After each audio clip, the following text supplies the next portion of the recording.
Hello everyone. So here we are going to talk about the topic Lenz's law. So let us start by example.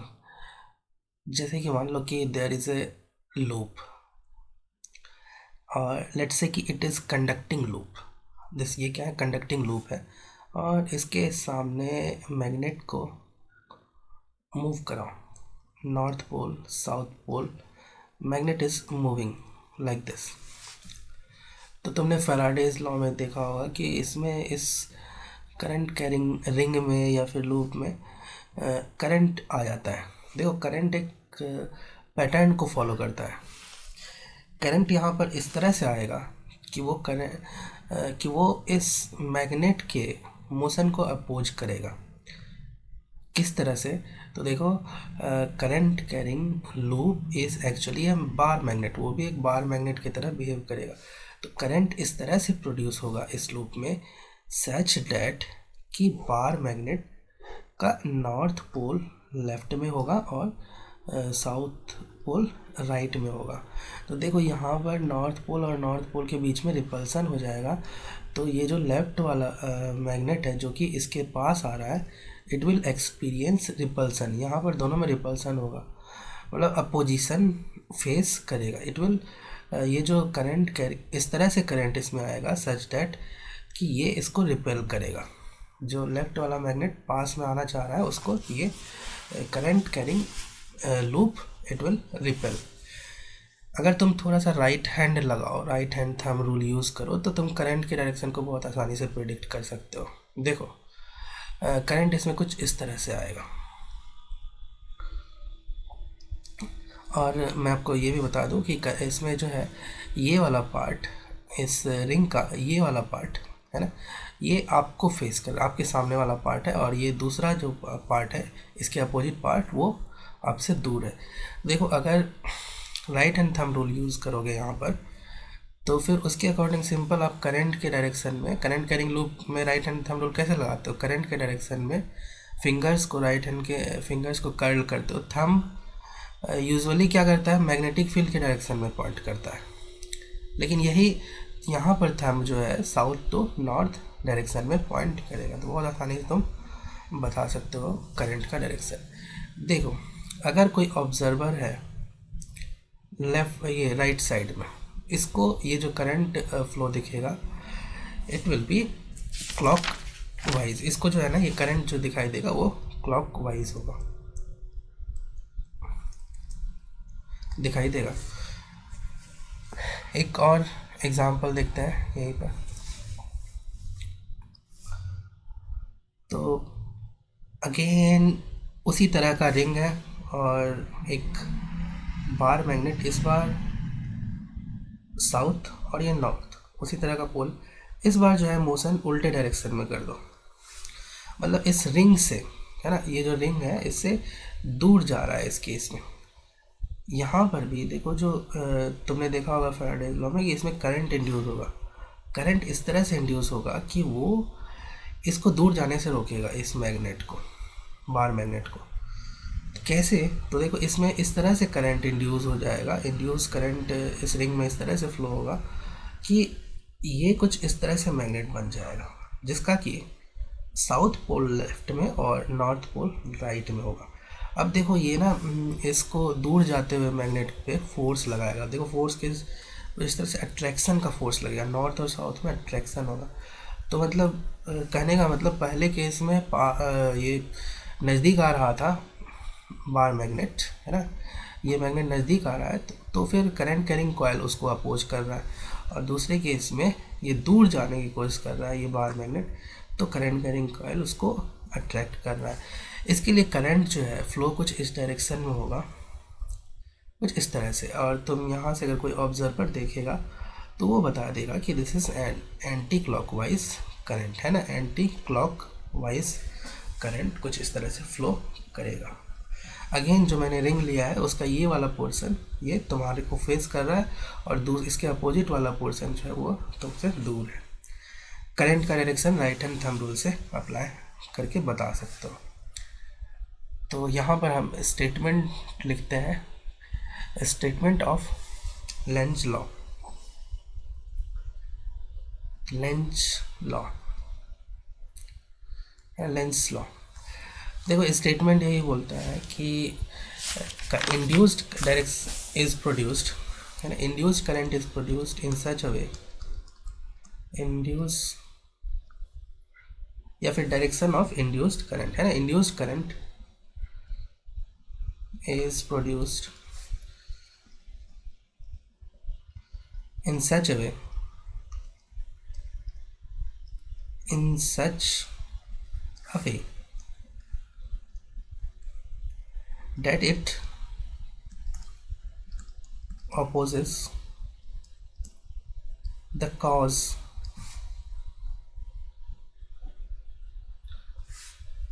which produced it।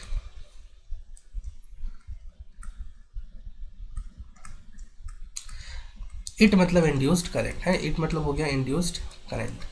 तो देखो जो induced current को actually simple है, induced current जिस वजह से produce हो रहा है उस वजह को इंड्यूस्ड करंट अपोज करता है। फॉर एग्जांपल देखो ये जो फर्स्ट दो एग्जांपल मैंने लिया, इंड्यूस्ड करंट क्यों प्रोड्यूस हो रहा है।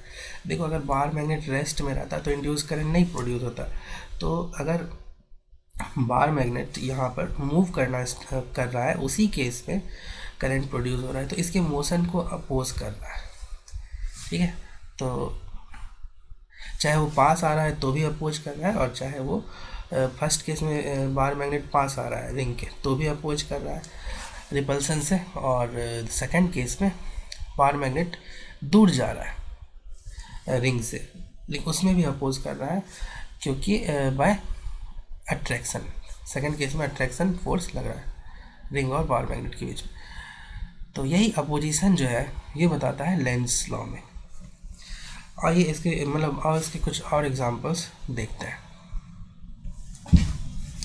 For example let us take कुछ इस तरह से मैग्नेटिक फील्ड ले लो और इसमें एक रिंग को रख दो। यहाँ पर जो मैग्नेटिक फील्ड होगा वो इंक्रीजिंग ले लो, दिस इज इंक्रीजिंग, मतलब मैग्नेटिक फील्ड का जो स्ट्रेंथ है वो धीरे धीरे करके बढ़ रहा है, और मैग्नेट मतलब जैसे 1 टेस्ला 2 टेस्ला 3 टेस्ला इस तरह से मैग्नीट्यूड जो है स्ट्रॉन्गर होते जा रहा है मैग्नेटिक फील्ड धीरे धीरे करके। उसमें एक रिंग है करंट है ना, एक कंडक्टिंग रिंग है मान लो, तो इसमें जो है इसमें इंड्यूस्ड करंट होगा। इंड्यूस्ड करंट क्यों होगा, तो देखो एक्चुअली इस रिंग के अंदर जो है मैग्नेटिक फील्ड इंक्रीज कर रहा है, इसी वजह से। देखो मैग्नेटिक फील्ड अगर फिक्स रहता, सपोज 1 टेस्ला फिक्स रहता, तो फिर इसमें कोई करंट नहीं आता, लेकिन मैग्नेटिक फील्ड इंक्रीज कर रहा है, इसी वजह से यहाँ पर इसमें इस कॉइल में ना इस रिंग में करंट इंड्यूस होगा। तो इसका कारण क्या है, मैग्नेटिक फील्ड का इंक्रीज होना। तो करंट इस कॉइल में है ना, मैंने देखो यहाँ पर अलग से बनाया कॉइल को, इस रिंग को।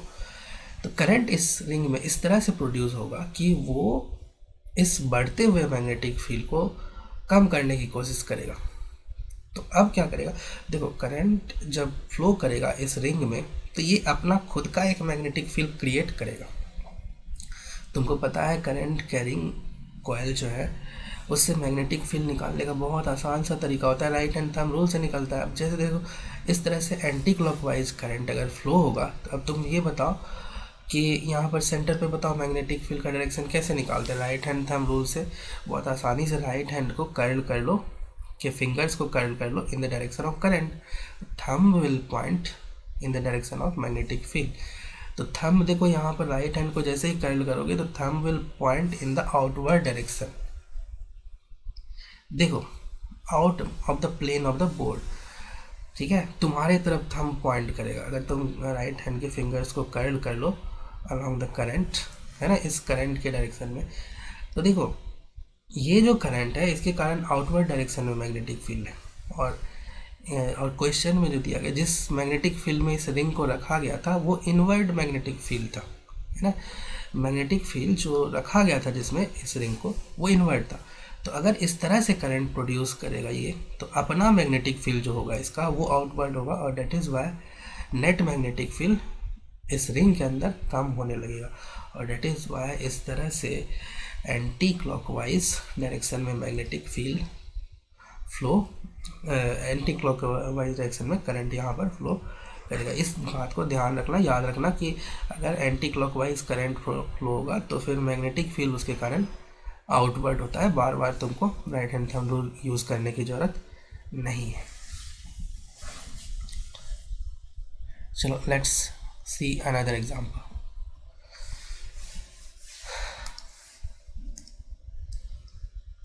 अगेन मैग्नेटिक फील्ड ले लेते हैं और उसमें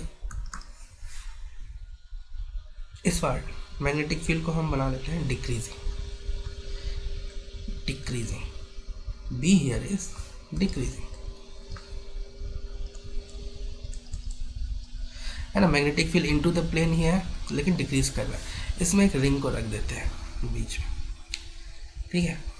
अगेन मैग्नेटिक फील्ड अगर देखो, अगर मान लो कांस्टेंट होता तो फिर इसमें कोई करंट फ्लो ही नहीं करता है। तो मैग्नेटिक फील्ड यहाँ पर डिक्रीज कर रहा है, डिक्रीज होने के कारण यहाँ पर इस लूप में करंट आएगा, इंड्यूस्ड करंट आएगा। तो देखो जो चीज़ कारण क्या है, कारण है डिक्रीज होना मैग्नेटिक फील्ड का। तो मैग्नेटिक फील्ड को ये बढ़ाने की कोशिश करेगा, तो किस डायरेक्शन में मैग्नेटिक फील्ड बढ़ाने की कोशिश करेगा? इनटू द प्लेन है ना मैग्नेटिक फील्ड, तो इनटू द प्लेन अगर मैग्नेटिक फील्ड को बढ़ा तो ये भी अपना magnetic field into the plane produce करेगा। और इनटू द प्लेन प्रोड्यूस करने के लिए राइट हैंड थंब लगा के देख लो, यहाँ पर इस केस में क्लॉकवाइज करंट फ्लो कराना पड़ेगा, है ना। राइट हैंड को घुमाओ इसके डायरेक्शन में, करंट के डायरेक्शन में, ठीक है। तो ये जो magnetic field into the plane हुआ, ये इस लूप का हुआ, इस रिंग का हुआ, करंट कैरिंग रिंग का हुआ।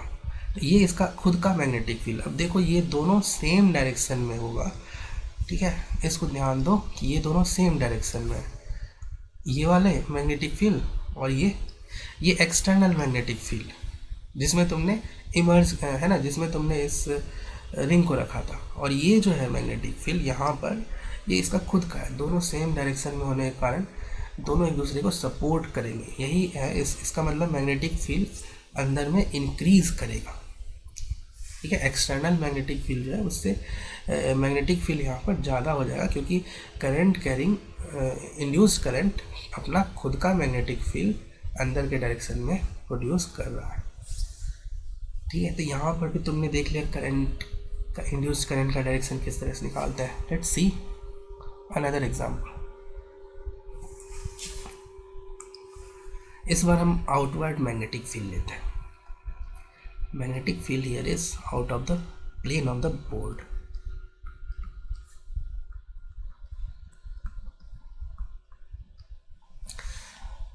यहाँ पर मैग्नेटिक फील्ड को मैं मान लेता हूँ कि मैग्नेटिक फील्ड इज इंक्रीज हो रहा है, और मैग्नेटिक फील्ड का डायरेक्शन क्या है? आउटवर्ड है। इसमें एक रिंग को रख दो, तुमको बताना है इंड्यूस करंट का डायरेक्शन इसमें क्या होगा। देखो आउटवर्ड मैग्नेटिक फील्ड इंक्रीज हो रहा है, इसीलिए इसमें इंड्यूस्ड करंट आएगा। तो ये जो अपना करंट प्रोड्यूस करेगा वो इन्वर्ट करेगा, क्योंकि अपोज करेगा, है ना। आउटवर्ड मैग्नेटिक फील्ड जो इंक्रीज कर रहा है उसको कम करने की कोशिश करेगा। तो ये अपना magnetic field into the plane करेगा, और उसके लिए मैंने तुमको बताया था ना, क्लॉकवाइज करंट जो होता है वो अपना magnetic field into the plane produce करता है। बार बार right hand thumb rule use करने की ज़रूरत नहीं है ना। तुम अगर चाहो तो, याद नहीं करना चाहते हो तो फिर तुम इस right hand thumb rule use करके देख लो कि करंट के डायरेक्शन में राइट हैंड के फिंगर्स को कर्ल करोगे तो थंब जो है pointing into the plane of the board है, तुमसे अवे होगा, ठीक है। तो clockwise current into the plane magnetic field produce करता है। अब देखो यहाँ अपोजिशन है ना, external magnetic field out of the plane है, और ये जो खुद का प्रोड्यूस कर रहा है वो इनटू द प्लेन कर रहा है। तो दोनों एक दूसरे को अपोज कर रहा है। तो ये होगा इंड्यूस्ड करंट का direction. Let's see some more examples.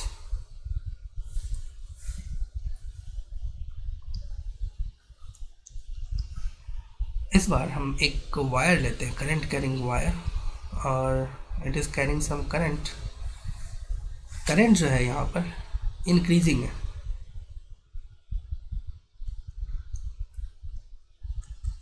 यहाँ पर करंट क्या है तुम्हारा, इंक्रीज करना है।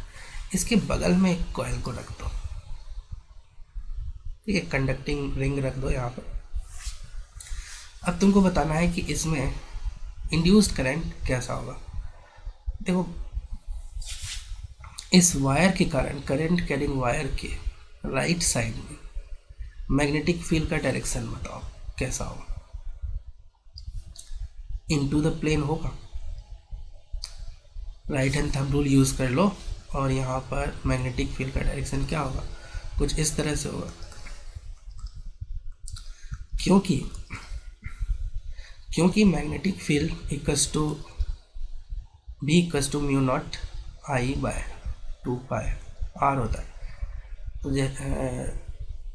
और मैग्नेटिक फील्ड जो है आई के ऊपर डिपेंड कर रहा है, ठीक है। तो मैग्नेटिक फील्ड आई के प्रोपोर्शनल है, तो करंट यहाँ पर इंक्रीज कर रहा है, ठीक है, करंट इज इंक्रीजिंग। तो इसका मतलब है कि magnetic field will also increase, ठीक है। आई अगर इंक्रीज करेगा तो फिर मैग्नेटिक फील्ड भी इंक्रीज करेगा। तो क्वेश्चन तो यहाँ पर यही हो गया कि B here is increasing indirectly, है ना, यहाँ पर मैग्नेटिक फील्ड इंक्रीज कर रहा है, तो ये क्वेश्चन तो तुमने किया ही है ना। तो induced current in the ring will be such that it will oppose, है ना, इंक्रीजिंग को अपोज करता है ना, तो इंक्रीजिंग को अपोज करने के लिए ये अपना magnetic field out of the plane produce करेगा, और आउट ऑफ द प्लेन के लिए मैंने तुमको बताया था कि एंटी क्लॉकवाइज करंट होना चाहिए। राइट हैंड थंब रूल से यूज करके चेक कर लो, ठीक है। इसके बाद लेट्स सी अनदर एग्जाम्पल।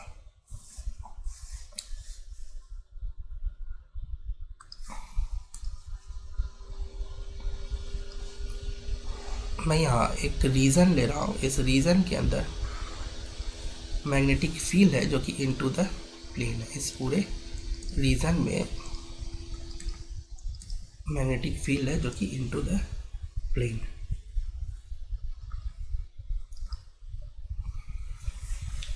ये यूनिफॉर्म मैग्नेटिक फील्ड मान लो और इनटू द प्लेन मान लो। अब यहाँ पर एक मेटेलिक रिंग जो है इट इज एंटरिंग,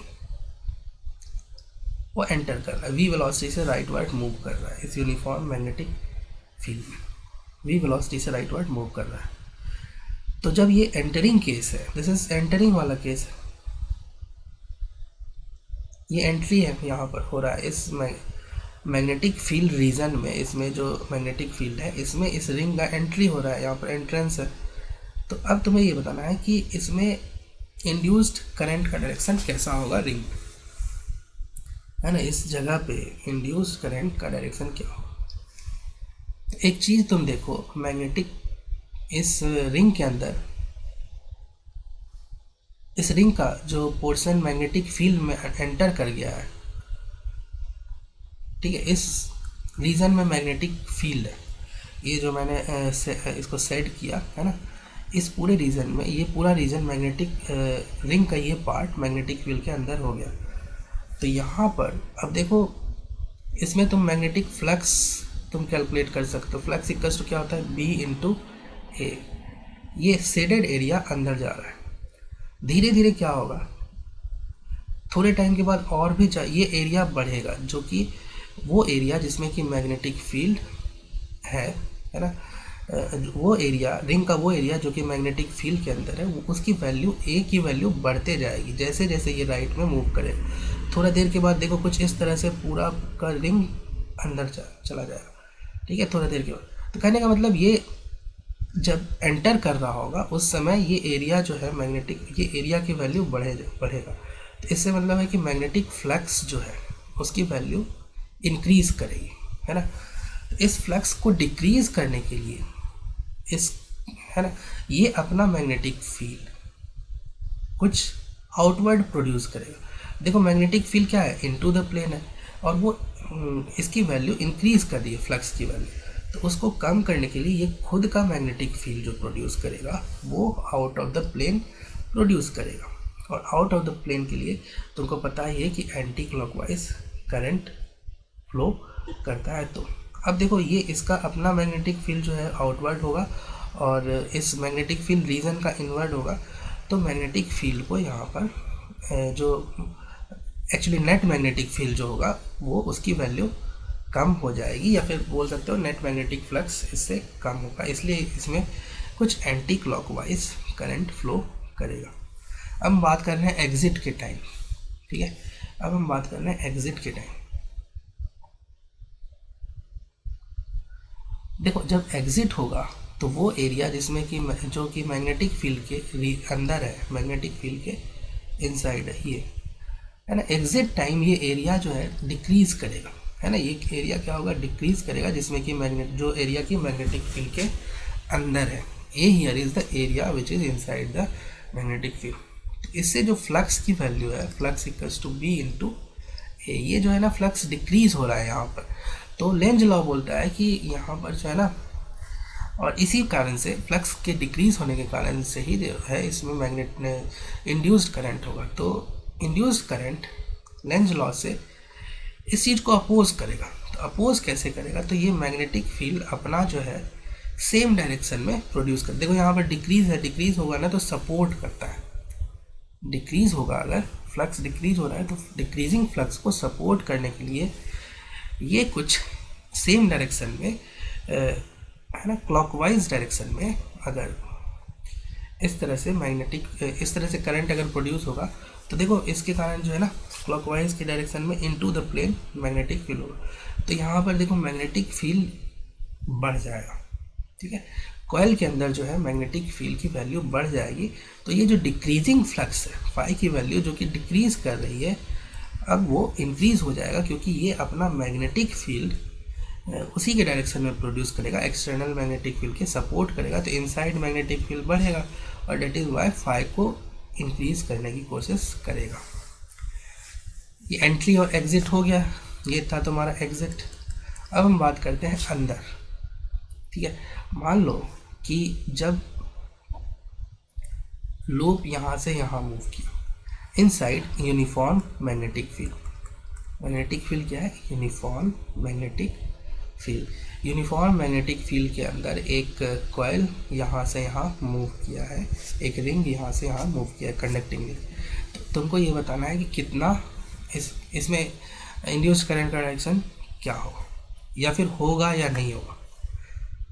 तो यहाँ देखो बी ए फ्लक्स की वैल्यू इस जगह पर बी ए है, रिंग का एरिया है, कंप्लीट एरिया आएगा, और मैग्नेटिक फील्ड जो है यूनिफॉर्म है तो फिक्स आएगा। जैसे मान लो 1 टेस्ला, तो 1 इंटू एरिया, एरिया भी फिक्स है ना। अब यहाँ पर फ्लक्स बताओ कि यहाँ पर फ्लक्स अब कितना होगा, मतलब अब इस पोजीशन पर फ्लक्स कितना होगा, न्यू पोजीशन पर, यहाँ पर भी फ्लक्स बी की वैल्यू चेंज नहीं कर रहा है, यूनिफॉर्म है, इंटू एरिया ए। तो फ्लक्स ड्यूरिंग इट्स मोशन, यहाँ भी फ्लक्स फाई है और यहाँ भी फ्लक्स फाई है, कोई भी चेंज नहीं हो रहा है। तो जब फ्लक्स नहीं चेंज होता है जब तो इसका मतलब है उसमें कोई भी इंड्यूस करंट नहीं आएगा इस केस में, क्योंकि फ्लक्स के इंक्रीज और डिक्रीज होने के कारण ही, है ना, इंड्यूस करंट आएगा। तो बीच में during its motion, in between, है ना, इन द रीजन, उसमें कोई भी इंड्यूस करंट नहीं होगा। तो यहाँ पर I इक्वल्स टू 0 होगा, यहाँ पर भी I इक्वल्स टू 0, केवल एंट्री और एग्जिट के दौरान होगा, जिसमें कि complete portion of the ring is not, और जैसे ही कंप्लीट पोर्शन अंदर आ जाएगा तो उस केस में है ना करंट की वैल्यू 0 हो जाएगा। Let us solve another example, एक दो और एग्जांपल लेते हैं।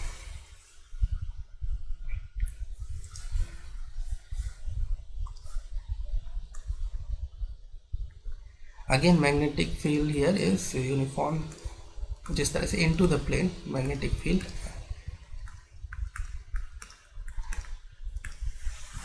इसमें ना 2 लूप वाला रिंग ले लेते हैं। रिंग इज लाइक दिस, एक लार्ज लूप वाला है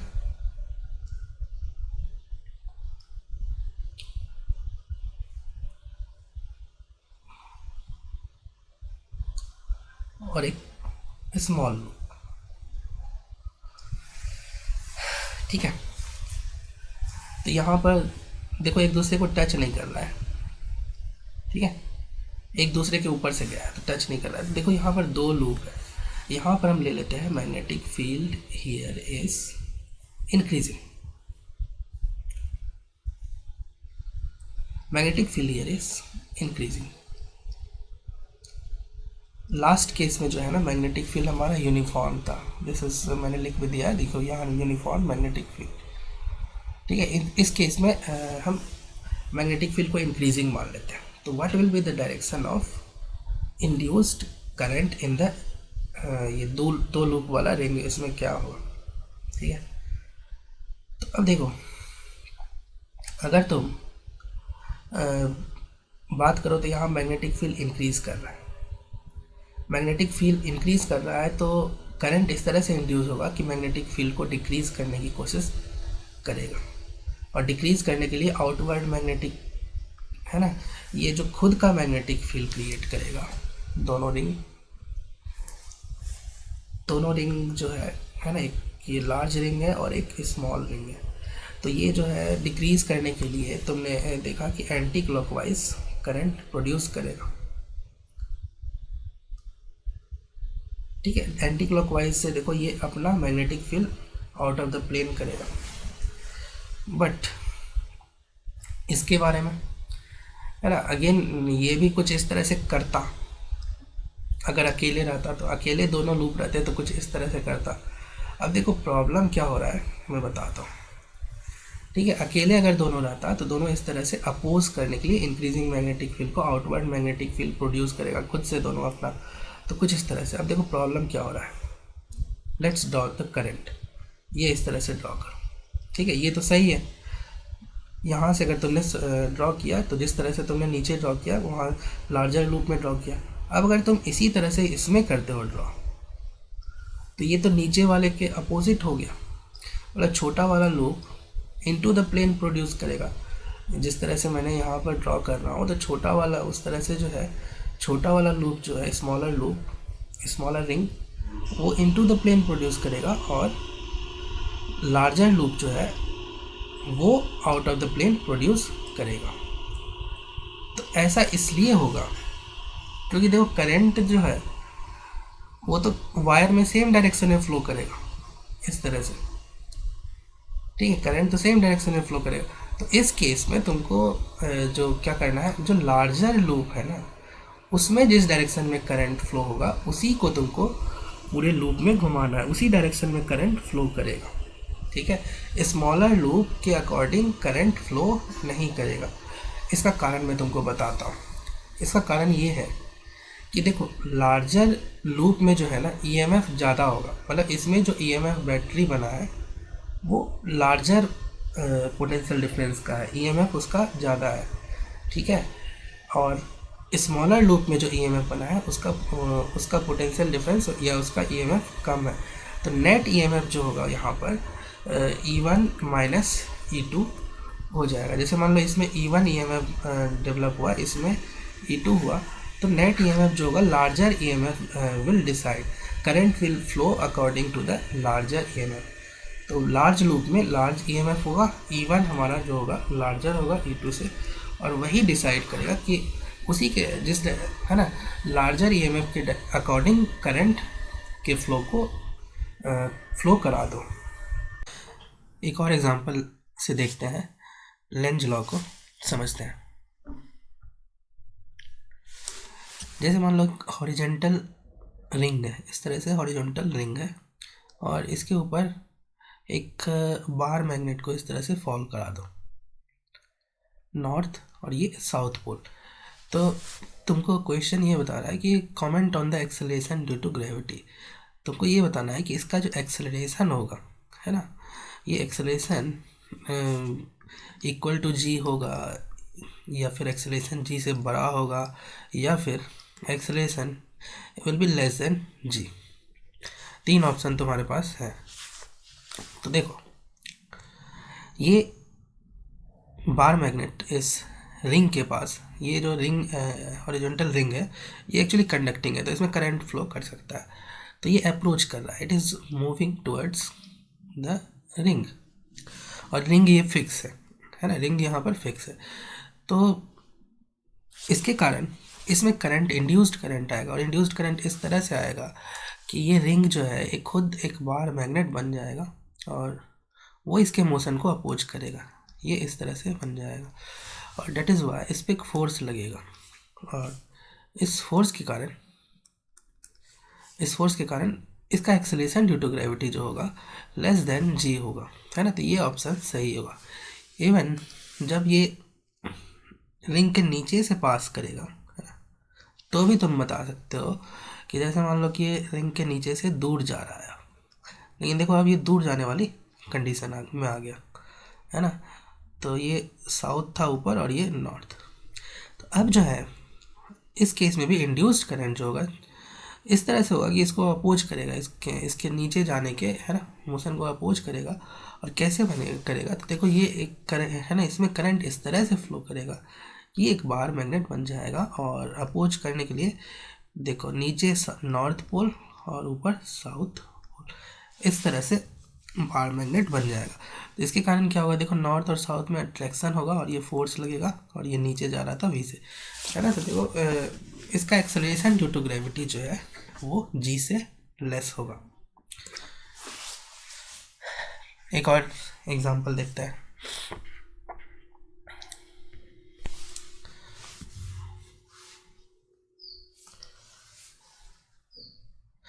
ये एक इन्फाइनेटली लॉन्ग वायर है, थोड़ा स्ट्रेट बना दो, ये स्ट्रेट नहीं लग रहा है। इन्फाइनाइटली लॉन्ग स्ट्रेट वायर है, इससे करंट पास कर रहा है, और current is constant. Here current is, ये दिया है current is not changing, constant है। इसके बगल में एक लूप है,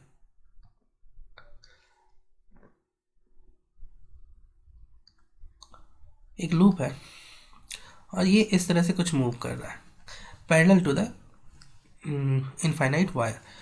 तो तुमको ये बताना है कि क्या इसमें कुछ करंट इंड्यूस होगा क्या, इस कंडक्टिंग लूप में जो कि पैरेलल टू वायर मूव कर रहा है, क्या इसमें कुछ करंट इंड्यूस होगा क्या। फॉर एग्जांपल ये यहाँ से जब यहाँ पहुँचता है, देखो करंट इंड्यूस होने के लिए क्या चाहिए, ईएमएफ चाहिए लूप में, और ईएमएफ तब होगा जबकि फ्लक्स विल चेंज, ठीक है। और फ्लक्स चेंज करने के लिए देखो एरिया तो यहाँ पर चेंज हो ही नहीं रहा है, क्या बी चेंज हो रहा है, मैग्नेटिक फील्ड। देखो इसका डिस्टेंस जो है, इस लूप का डिस्टेंस वायर से वो सेम ही है, और तुमको पता है कि मैग्नेटिक फील्ड डिस्टेंस के ऊपर डिपेंड करता है, B equals to mu naught I upon 2πr। ये आर चेंज नहीं हो रहा है डिस्टेंस, है ना, और डेट इज़ वाई बी भी सेम है, तो फ्लक्स में चेंज कुछ नहीं हो रहा है। डेल्टा फाई इज ज़ीरो, और डेल्टा फाई अगर ज़ीरो है तो इसमें कोई भी ईएमएफ इंड्यूस नहीं होगा इस लूप में, इस केस में।